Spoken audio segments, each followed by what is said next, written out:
Hi,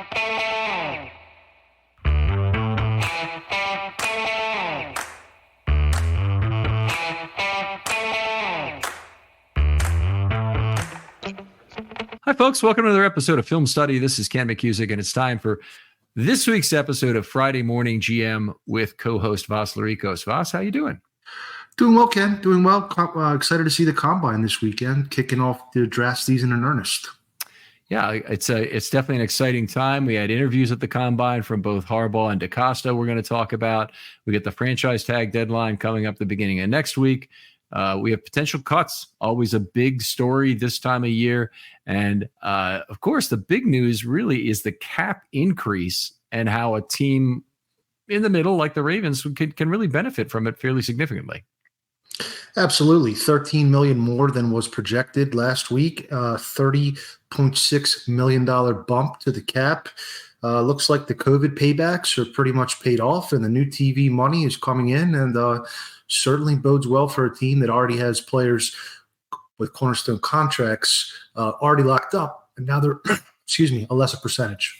Yeah, if you want to buy Kirk Cousins this offseason, it probably just got a little bit more expensive if there's competition. I'm not sure there's a lot of competition for him, but if you want to buy your quarterback this offseason, it's going to cost you more in a relative sense than Lamar Jackson or Joe Burrow did last year, who now appear to be fairly good contracts.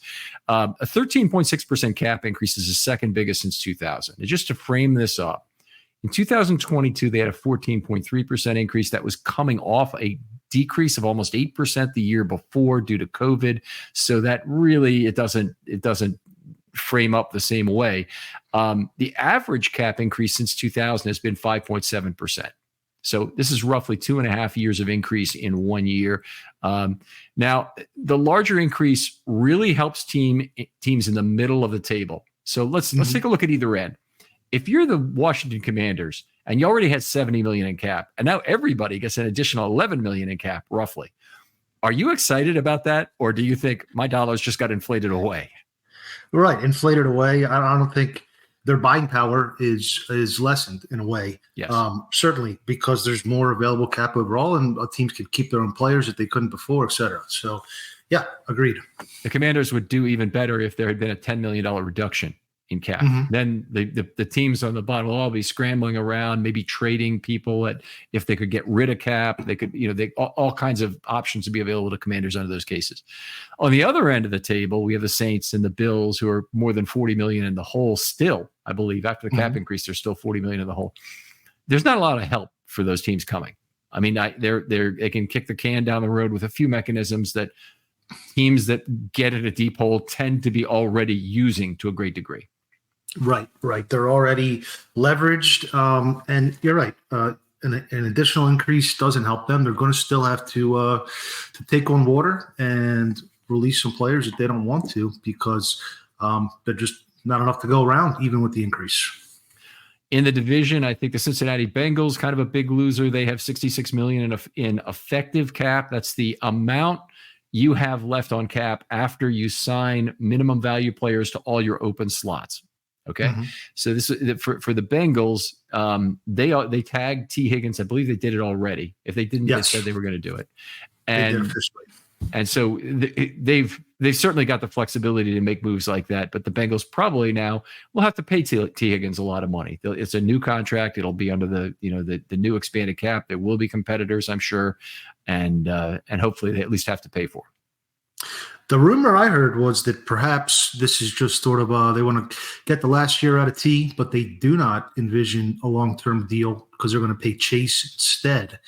So they just want to keep them around for one more year and make a go at it, and then I guess take the compensatory pick afterwards. Cincinnati rarely spends to the cap, to my knowledge. I know that they don't have as much wealth in their ownership as other teams. So anyway, interesting decision there with Higgins, who's probably one of the, I'd say, 20 best receivers in the league. But sometimes, I guess, that's sort of what they did with Jesse Bates, the safety. They tagged him, and then they let him walk. Right. So I guess it's Jamar Chase. This is his fourth season coming up. So he's still on this first contract, and he'll be I guess he has a fifth year option that they're picking up by this offseason.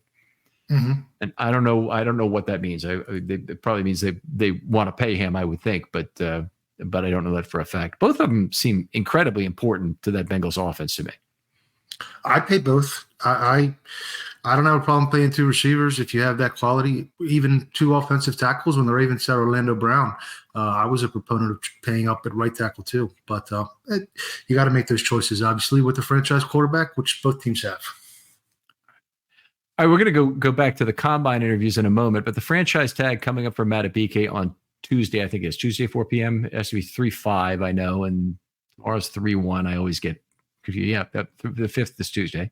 Mm-hmm. I'm not expecting a tag prior to that date. The Ravens usually hold it right till the end, and then they do it. Hopefully, we won't have a faxgate situation show up as with Elvis Dumerville. Yes. Well, I guess they're still trying to make their decision of how they're going to come up with the additional cap space they need to apply the tag. $16.6 million according to OTC right now, but the effective is only 12.8. So, going to have to make some cuts or some restructures one way or another. Okay, 12.8 effective cap space, 16 million of is the franchise tag on Madubuike, and that's the non-exclusive tag, right? Correct. Okay. And still a possibility, I guess, of a tag and trade, but you mentioned two restructures, I think, on the last show, or maybe you didn't. Did we get to that last show? Yes, we did. Yep. Okay, Lamar and Roquan each have sort of a built-in restructure into the language of their original contract. And as far as you know, neither of those has been included in current OTC cap numbers, right? I'm not sure because a little bit confused there because OTC does show void years in 2028 and 29 for Lamar at this moment. So I think we probably would have heard if they exercised that over the last week since we recorded, but maybe we're getting some misinformation somewhere. I'm not quite sure where. Could be we're out of sync there. So anyway, we'll hope that works out. In terms of what other restructures the Ravens have, obviously they have players they can always bump the bonus for. On Humphrey, they've done a couple times already. They can pay him his entire salary before the season begins and effectively change that into a prorated bonus that's known as a simple restructure. You're always allowed to do that. In fact, there's usually contractual language that allows the team to pay the entire salary up front effectively and change it to a signing bonus. It's not the entire salary because you still have to leave them at the minimum salary after that. Right. But it's a lot of money, and is a method for savings with some of your existing players. That of course kicks the can down the road. It doesn't actually save you money. Cap savings come from cutting players and not paying their salary. Cap deferrals come from these kind of restructures. Sure. Dead money stays dead money. No question about it. Interestingly, OTC projects a $314 million cap in 2027. So that's a pretty big jump even from where it is now. Okay, so let's do that. That's 314, and today is 255.4, 255.6. 0.7, I thought. But yeah, in that ballpark. 256, call it. Okay, and 1 enter 3 divided by y to the x. So that'd be about a 7.1% increase for each of the next 3 years. It's substantial. It's more than it's been historically. But that would definitely favor teams that want to defer a little bit more money. Now you can't go crazy, but you if you want to defer a little bit more money and maybe dig your way out of some void years in the Ravens case, you got a chance to do it. Right. That's sort of what I was thinking. I don't think they're going to need a reset. I thought there was a possibility that they went overboard last year and they would, but now with these new higher numbers, I don't think they're going to. I thought they'd be able to avoid that. Yeah, it's a lot of it will come down to how do they draft and are they effective enough at replacing a substantial amount of their UFA talent through that, I think. Agreed. But back to creating the space for Madubuike, I think there's 3 cuts that I've identified that would get them there. Tyus Bowser, I think, is the obvious number one choice. And then they would have to cut either Patrick McCary, or Patrick Ricard. Either or would get them there. But if they wanted to, they could. If they cut all 3, they would have $26.7 million in effective cap space, which would give them the Madubuike tag plus some smaller additions, role player acquisitions or extensions. Be interesting to see if Ricard. I don't know what their plan is with Ricard. Ricard's obviously had injuries to both hips at this point. Probably did not have his greatest season last year. Certainly did not have as many snaps as he had during the Roman years. Here, I really don't know what their plan is for him. It is a position where I actually trust the Ravens to find the next guy who kind of perfectly fits that fullback mold, who might be playing some other position right now. If they were going to super big there. So if they decide to move on, it's not going to be the end of the world for me. It also will not be the end of the world for me if Patrick Ricard is the Ravens' highest paid running back this year. Agreed. I certainly don't want to pay any running back more than what he's making right now. So if they keep him, that would be perfect. So I guess we have talked a little bit in the past about, a lot of the Derrick Henry or Saquon Barkley or some of the other guys. You're not for any of those kind of signings. No vet running back. Absolutely not. That's the best place to go cheap in all sports. I wouldn't pay any running back more than $3 million at this point. Okay. All right, great. I think there are 3 other cuts that are under consideration. I'm not saying these are ones I want the Ravens to make. In fact, I would say I don't want the Ravens to make any of them. Starting with the one I really don't want them to make is Mark Andrews. They can save $5.1 million now. Now, if I were to make a case for it, and by the way, I really hate to do this because people are going to be saying, well, Ken is on the side. Well, no, I'm not on the side of cutting Mark Andrews. I want to see them have Andrews and Likely both be part of the offense. But if you can't figure out how to do that, then Mark Andrews is the guy you could maybe cut and get out of some of the difficult years at the end of his career. It's 24 and 25 he's signed for, and give the job to Likely and pay Likely going forward. It's not an outrageous choice to make, and yet I don't think it's one the Ravens will make. No, I don't think it's definitely doesn't make sense to move on from Mark this year.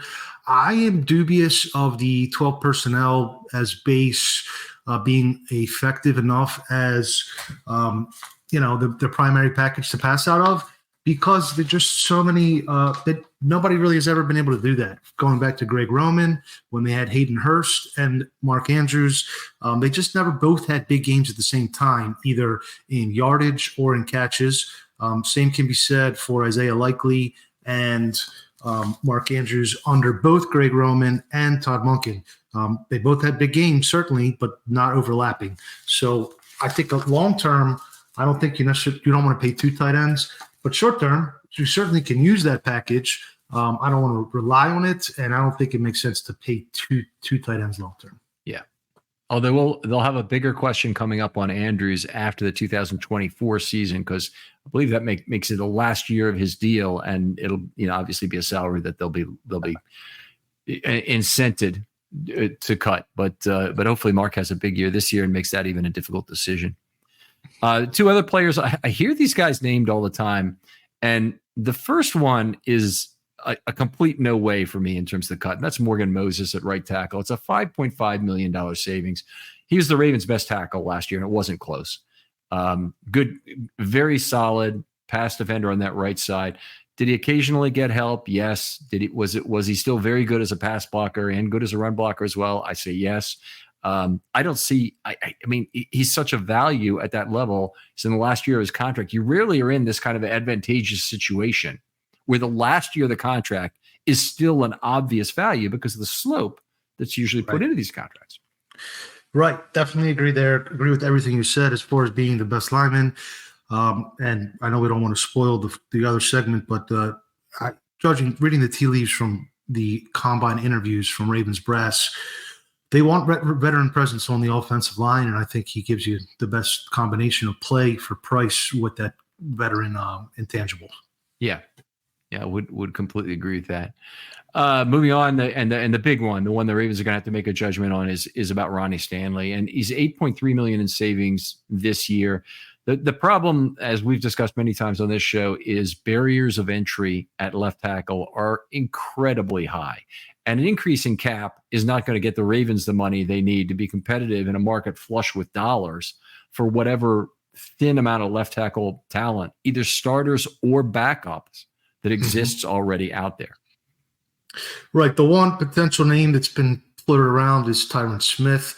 But he's sort of a similar player to Ronnie with an extensive injury history and questionable reliability availability. Yeah. I personally, after the last 4 games of the season from Ronnie, played at a much higher level, looked healthier than he has all year. I'm all for holding the line and trying to get an offensive tackle late in that first round that is a 2-year project, or possibly even later in the draft. It could be a 2nd or 3rd round pick. I think you have to take a tackle in round 1. I think that'd be there.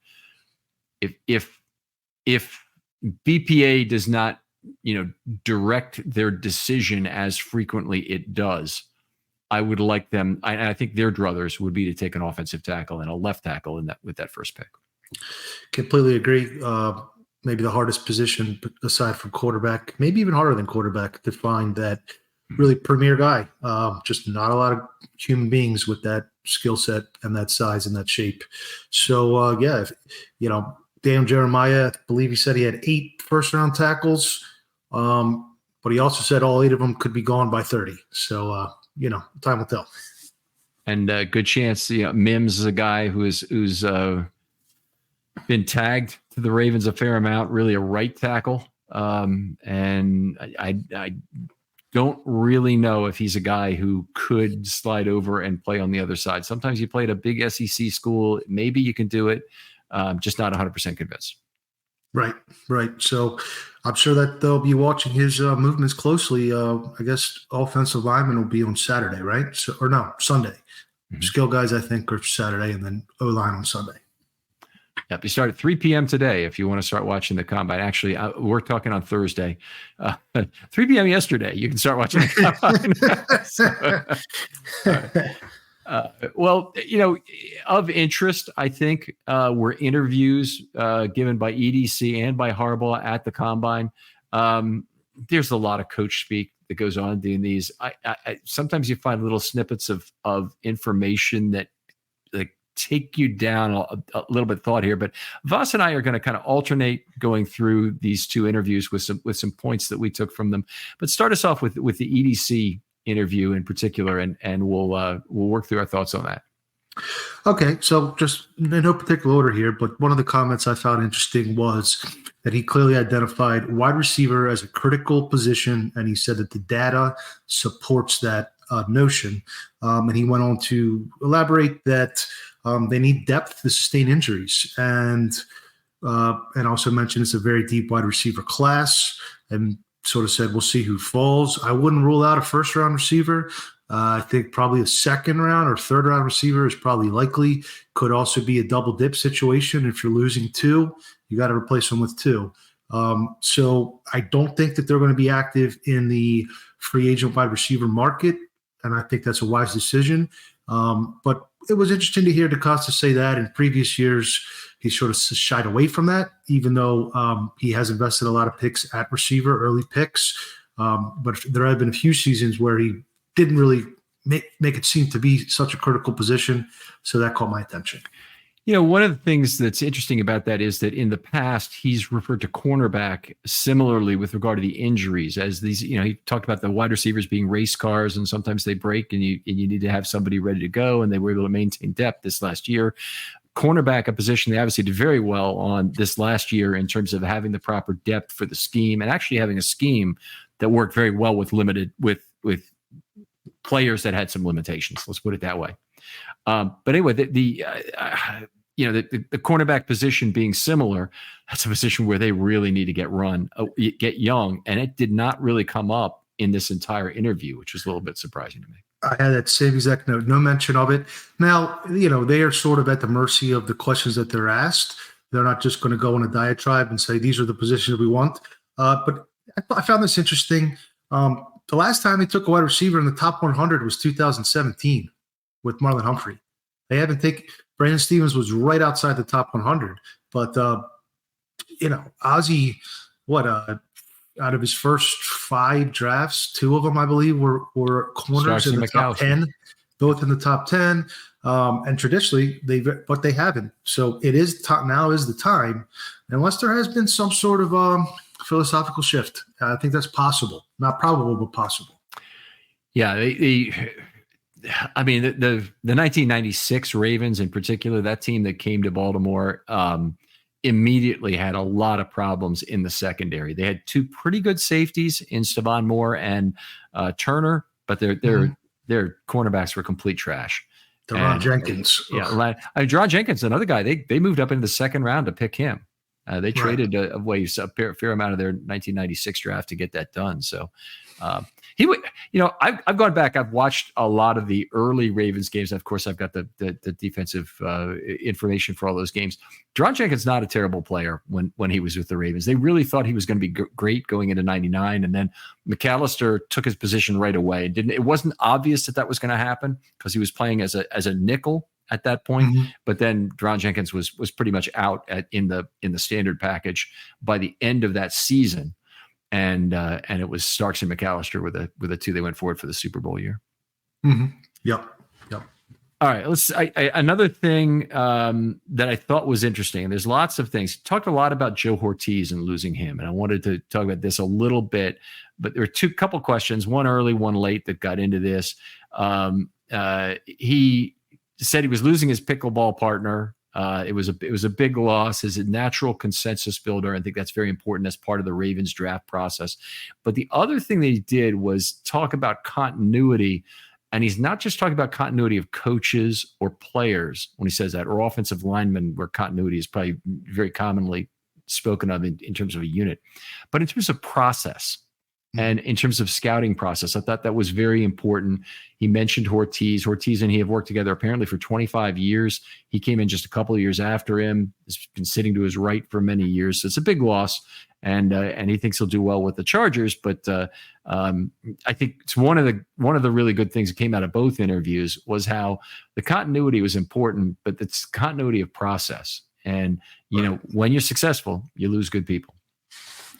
Absolutely. I was listening to something earlier where the Patriots are changing their process, where they used to grade players as a specific skill set, but now without Belichick, whoever took over, I think this was on the Athletic podcast. I was listening to it in the car earlier. That they're reevaluating the way they grade players. But on the topic of continuity, George Kokinos has now sort of become, at least from what we hear from the lounge and the team website, the number two, taking Ortiz's role, or at least helping there, and he's apparently an offensive line sort of specialist. But he came to the Ravens from Cleveland, so he's been here from the very beginning. I think he used to be really up there with when Phil Savage was around. Right. So anyway, point being that certainly continuity, and they have some other horses in the stable, so to speak, to help make up for the losses they suffered from the front office. Is George Kokinos okay? I'm not sure how old he is. If he's is it George Kokinos in Lutherville who's 70 years old? But I don't know if that's him or not. If you have an idea of how old Kokinos is, but he has been around a long time. Yes, definitely. Like I said, he came from Cleveland. He did a quick little hit on one of the. I think it was Garrett Downing interviewed him. Yep. Okay. Let's see. I thought one of the other interesting things came out of the EDC interviews was that he said he wasn't really involved in the coaching interviews this year, that John had done most of those, and that he was involved last year more when they were hiring coordinators. Now, first of all, I think that's a really good sign for Harbaugh that he's within the same silo. Now, conflicting things on this. I want to be clear. It's great that EDC can be involved when John wants him involved as another set of eyes on a candidate. And how I would analogize this is if you're the chief actuary at an insurance company and you're hiring a pricing actuary, which is a fairly important position in terms of the company's growth and whatnot, you want the president to meet that guy, but the last thing you want is the president deciding on that guy for you. Okay. Or even you probably want a guy in marketing to meet him, which is more analogous because that's EDC and Harbaugh's, silos are next to each other rather than one being over top of the other. So it's interesting to me that he was not particularly involved in this, and I would expect Harbaugh to have the final decision on that silo. I thought we got a lot of other interesting information from this particular pair of interviews in Mm-hmm. terms of the coaching hires. Yes. I was going to mention that. Should we just dive into that now, or should we Absolutely. say that for the Harbaugh? Yeah. So, Harbaugh went on to say, he talked to Nick Saban, because most of his contemporaries are 60, 70 years old. And Saban's obviously been, turning that Alabama machine with probably the largest coaching staff in college.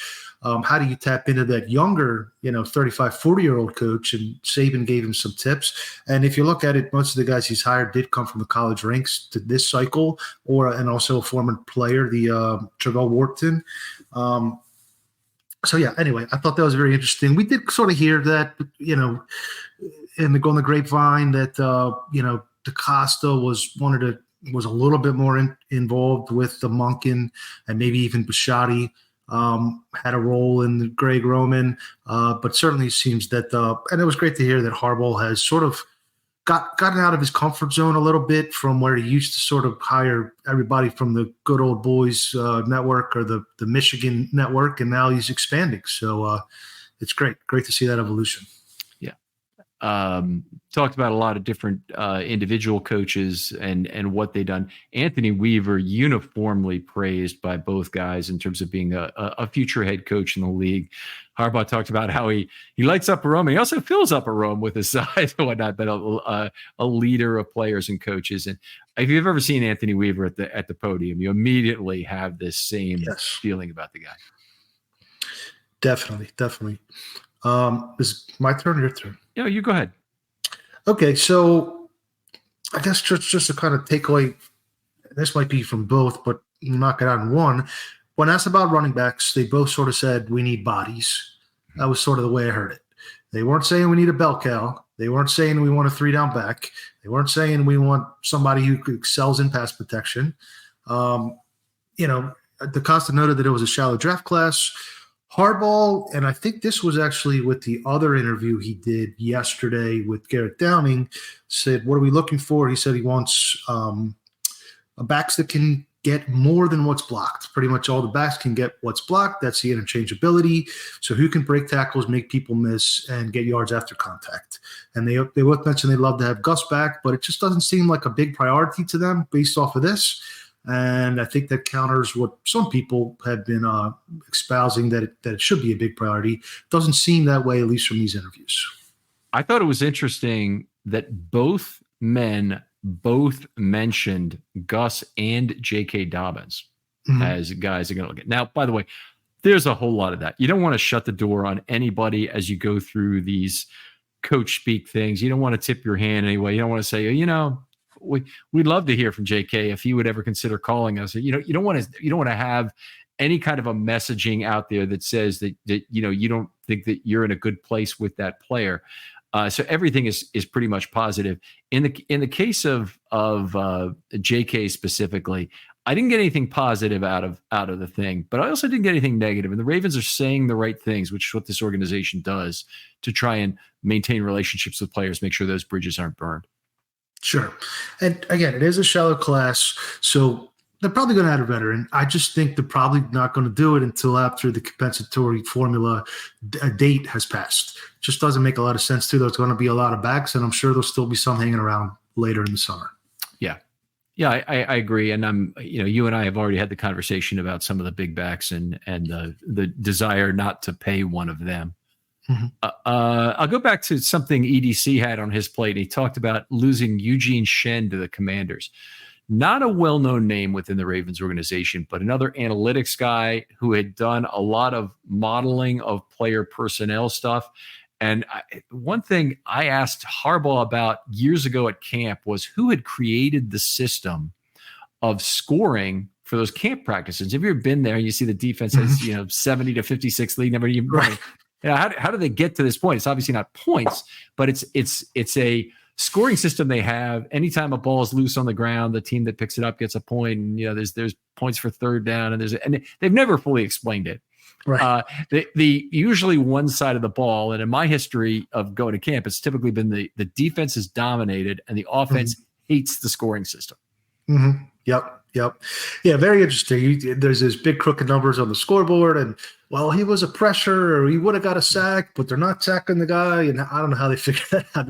That was odd, but yeah, they hopefully they'll find a adequate replacement and continue the pipeline in the analytics department like everywhere else. Mm-hmm. I've got a couple more things. Both of them praise Mike Macdonald in terms of what he'll do with Seattle players and coaches. You wouldn't expect anything else to be said other than that.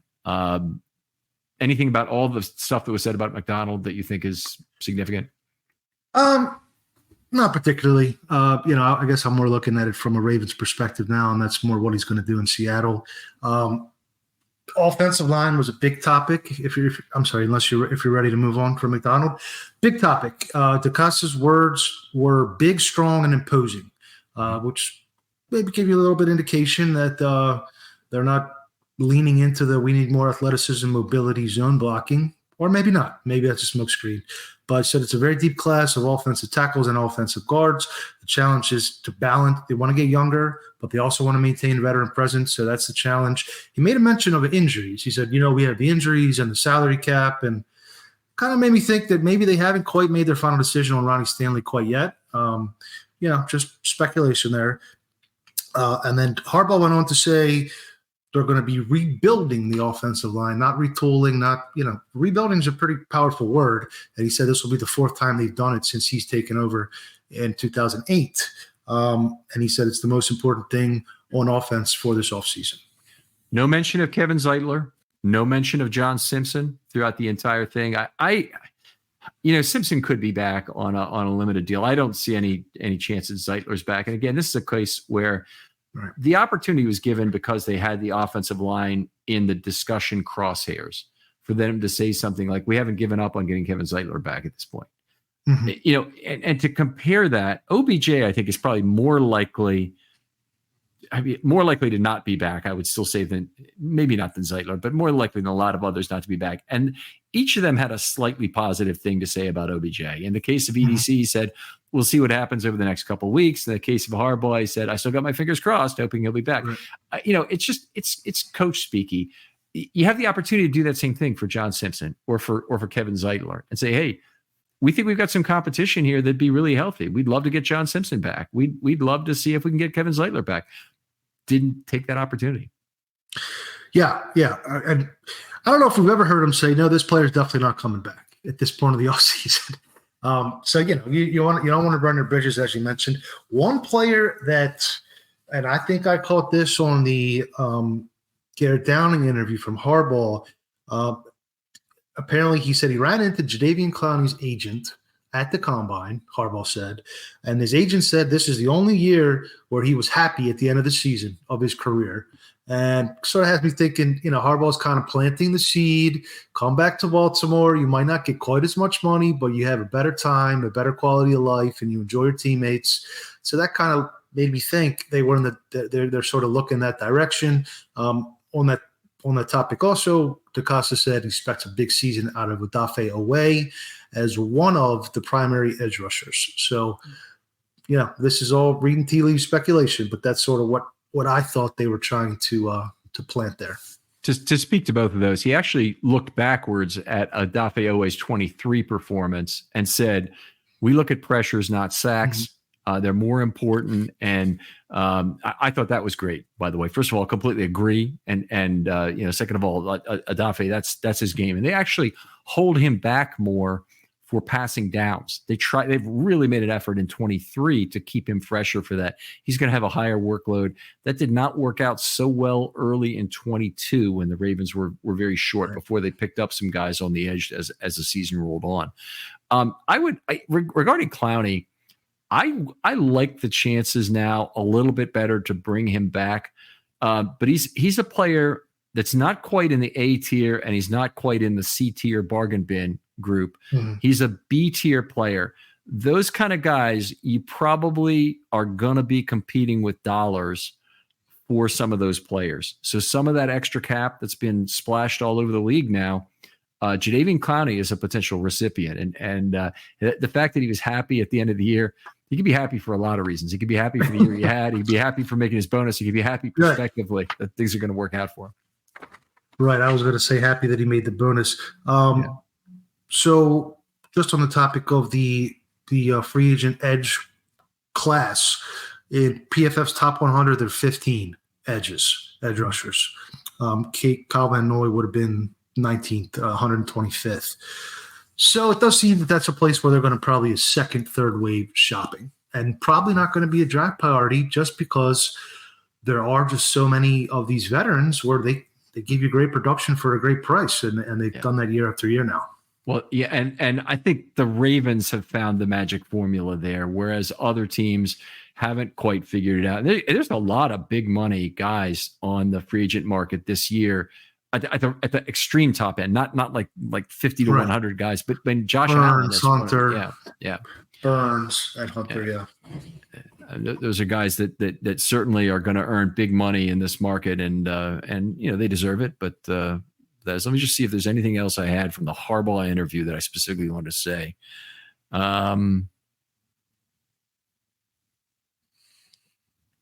I talked a little bit about the culture of disagreement within the organization, which I thought was very good. You want to have a culture of debate. Any organization, any business, it's very healthy. Harbaugh talked about having it within the draft room, I think, to some, but also he said, we want to inspect our processes. Now, sometimes you can overstate what you really want in that regard as a head coach. I think that, the proof's in the pudding. You really need to see it in play to see it happen. But I've always heard that about the Ravens draft process is, the Red Star process is one where the scouts are, planting a flag in one or two players per year. I don't know how many they each get to star in a year, but that goes right up on the Ravens draft plaques, and they probably changed from plaques to something electronic now. But when I saw the draft board, it was with plaques that had red stars on them for certain players. And that process, the way it was described to me was, they would take that process out of the draft room, sometimes into the bathroom to continue their discussions on their tea breaks. It's just it sounds kind of weird, but it's actually very healthy that you're still talking business in the bathroom. You're still talking business when you go for a soda. That was the big one at our company. But anyway, that I love to hear about that. I even more would love to be a fly on the wall to see it in play. Sure, absolutely. Well, speak or forever hold your peace. And he said, not too many people are holding their peace. DeCosta said something similarly, just as far as what does he look for in a player on the topic of Red Stars. And he says integrity and work ethic and grit. He said, we're looking for the best positional value with the highest RAS score. That wasn't his thing. So that's how the Ravens draft. And obviously it works out well. Last thought I had from Harbaugh was his comment on Monken and Lamar and how he sees the offense going. Basically said it's going to continue to tailor it more to Lamar's strengths, continue the next step, the next evolution, and it's always a constant changing process. One thing I found interesting, and this is also not from the press conference availability, but from the Downing interview, he said as soon as the season ended, they started studying the defenses that played well and slow down the offense. And hope this offseason they're going to continue to figure out and work on how to counterpunch those defenses. So I thought that was good to hear. In previous seasons, you kind of heard we're going to do our thing and we believe in our thing. And anyway, that was good to hear, I thought. Yeah, that's very good self-scouting of that sort. You go through this. We mentioned that a lot of the players get lip service at this time of year because a reporter asks them about it. They're not going to say anything bad about the player, OBJ or Flowers or whatever. But in the case of Rashad Bateman, got specially tagged by Harbaugh as a breakout guy. And I thought that was very good for him. You mentioned him as a player who will get the ball more, will see the ball a lot more in this next year, should take a big step. I mean, it's much stronger words. And Harbaugh has a couple different gears where he talks about players. He's got this constant coach speak chatter going on about a lot of players. And you can't trust that that guy could be caught. But then when he goes out of his way to praise a player, he's usually very thoughtful and direct about it. I remember him when they had Chuck Clark, and he was very excited to have Chuck Clark as the green dot, where he talked about him being bold, brief, and something else. There was alliteration used, and he obviously had to plan that. That's a rehearsed component to this thing. And in a sense, he's always being rehearsed because he can always spout a party line on any player saying, he gives us speed, he gives us power. We like that combination, and we think he's going to have a great career. You can say that about any player. Pick out two things you like about them and talk about how good they're going to be. He just went out of his way with Bateman, and in a way that he'd gone out of his way with Clark before years ago. Definitely. I mean, I think that's Rashad Bateman's development, and a healthy offseason was probably one of the most important things that's going to happen this offseason. Fourth-year player, they're going to need him. They're going to need a big year from him, and hopefully health is really finally in his favor. Now, let me ask you this, because this is actually an interesting thing. Would the cap increase actually slightly improve the chance they pick up the fifth-year option on Bateman? It's a big number. It's $13 million and change. Would the cap increase make it more likely that they want that fifth-year option? I don't see it, Ken. I don't see it. I've had some conversations on Twitter with some folks who say, it's a good value to pick it up, but he just hasn't had the production yet to make it a good value, in my opinion. So if you don't do that, which I'm okay with, I think we've had this discussion before, but we're both yes on Oweh and no on Bateman. In fact, correct. That's And my only vacillation on this relates to where he is, right now relative to the cap. That's the only reason why I'm even questioning it in my mind. There'd be no question on Oweh. And if we see a bunch of contracts signed this offseason, I think the Ravens could regret not having tagged Oweh. But of course, they cut Pierce's contract a year short, and they got just able to get him re-signed. So it's not like they won't have a year to re-sign him. It's just that that's all they'll have.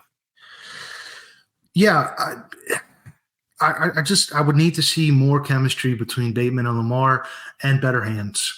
That drop in Pittsburgh in the end zone was one of the worst plays of the year, I thought. Because it's still a lot of money. I personally am of the mind that you want to cycle through receivers that are picked high in the draft and not necessarily pay any of them crazy money. We'll see when Flowers comes to the table in a few years, but I think there's probably, if you commit to drafting a wide receiver in the top 100, 3 out of 4 years, or maybe 4 to 4 years, you can just run a pipeline without really paying, because there's so many of them, and you have the quarterback, and hopefully you have the offensive line, and the tight end is kind of the centerpiece. And I think that's a pretty good way to save some money long term. Yeah. Really, really want to see him and Lamar build a chemistry off the field in this off season. So they shouldn't have Odell Beckham around. I don't think they'll have Odell Beckham around anyway. So it'll probably be Bateman and Flowers will be the two most important receivers for them to be getting together and throwing, catching. And Lamar, we've seen elements where he just does not trust Bateman in the same way, even though Bateman's bailed him out a bunch in this last year. I think, on the deep ball in particular, Lamar tends to overthrow Bateman more than he overthrows Flowers. And part of that is Flowers can run under the football, but it's not all of it. He doesn't really trust Bateman to go up and either get a pass interference call or make a grab over a cornerback. Mm-hmm. Mm-hmm. Yeah. Hopefully he can improve his hands, because I think that has been a somewhat consistent issue. Again, Bateman had a really good start to the 22 season. He had that one where he took a slant to the house against Miami, I think. Yep. And, but then he got hurt, and, it just derailed him. So hopefully it'll be a good offseason for Rashad Bateman. Yep. All right. Always a great discussion about football. A lot to discuss this week. We're going to look at what we have next week, but we at least will have the combine to talk about, start of free agency. So I think we're going to be doing a show for next Friday. We'll not be doing that the entire off season, folks. I know we'll have some discussion over this, but as we work up to the draft, we'll probably have a little more frequent shows, and certainly after the draft. And then we may take a little bit of a break as the entire NFL goes on a hiatus for about those 6 weeks between OTA and the start of camp. Right. Lowest time of the year at Baltimore Beatdown too. For someone that does a daily Ravens news article, it can be challenging to find topics during that time of year. But overall, I think just final takeaways from the combine interviews. Seems to me, if I had to bet, think they're going to focus the draft on the offensive side of the ball, offensive tackle, offensive guard, wide receiver, and they're going to probably spend money on defense with Matabike and Clowney, maybe a corner. And I think they're going to start. This is all speculation, but I think they're going to try to go with not a stars and scrubs, but a stars and mostly rookie contract guys. Almost sort of how KC is structured their roster, a little bit more top heavy now with Lamar and Roquan and some of the other guys on the books. And fewer medium value Michael Pierce type contracts. That's what you're saying, right? Avoiding Project Washington type of extensions. All right, fair enough. If you're really trying to color it, you name a player who didn't have a good year this last year. If you're trying to color it the other way, you name a guy who did have a good year the last year. And that's exactly what we just did there, by the way.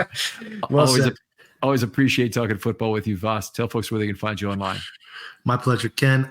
Twitter X at Vasilis Beatdown, Vasilis Beatdown, and co-managing editor and author for Baltimore Beatdown blog. All right. Other folks out there, historical pods this offseason. Really looking forward to it. Voss, I don't know if I got your player yet or not, but we're talking about individual players who are not at the top tier that you have some recollections about. And this is kind of a free association game you can play where we talk about the game that, in fact, we talk about Laquan Williams was the first one. It's out today. It's out yesterday, I guess, when you're listening to this. And what he did, well, he had one big game against the Steelers in 2011 where he had a couple big receptions, one for first down, both for first downs, actually. But there's a whole bunch of other countercurrents of other stories that are happening. And we get into that. We go down some rabbit holes with this.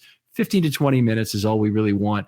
All you really need to do is think of like 3 things about that player that you really liked or individual plays they made or whatever. We'll make that into an episode, and that'll be interesting.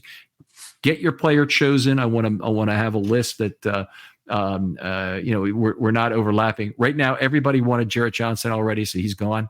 But hopefully you'll have another player from that second tier that you like.